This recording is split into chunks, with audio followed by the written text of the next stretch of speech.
Hey everyone, welcome back to the channel. If you're dealing with the Nest app not working in 2025, don't worry, we've all been there. Whether it's freezing, crashing, or just refusing to connect, I'll walk you through some straightforward fixes that can get things up and running in no time.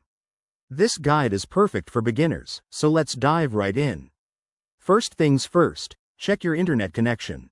The Nest app relies heavily on a stable Wi-Fi or mobile data link. Open your settings and ensure your network is strong. If it's spotty, restart your router or switch to a different network. It might just solve the problem instantly. Next, try a simple restart. Close the app completely and reopen it, or even restart your phone or tablet. This quick trick often clears temporary glitches and refreshes the app's performance. Now, head to your App Store, whether it's Google Play or the Apple App Store, and check for updates.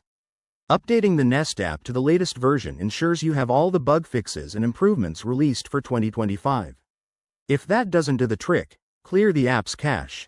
On Android, go to Settings, Apps, Nest, Storage, Clear Cache. For iOS users, you might need to offload the app or restart your device to achieve a similar effect. This step removes corrupted data that's causing issues. Another important check: verify your Nest account.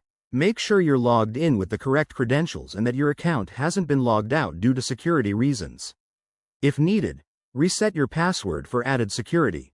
If the app still isn't cooperating, look for any service outages.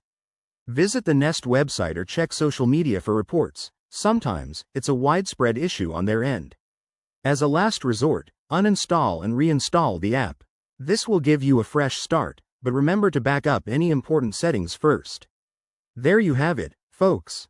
These steps should fix most Nest app problems in 2025. If you found this helpful, give this video a thumbs up, drop a comment below with your experience, and don't forget to subscribe for more tech tips. Thanks for watching, and I'll see you in the next one.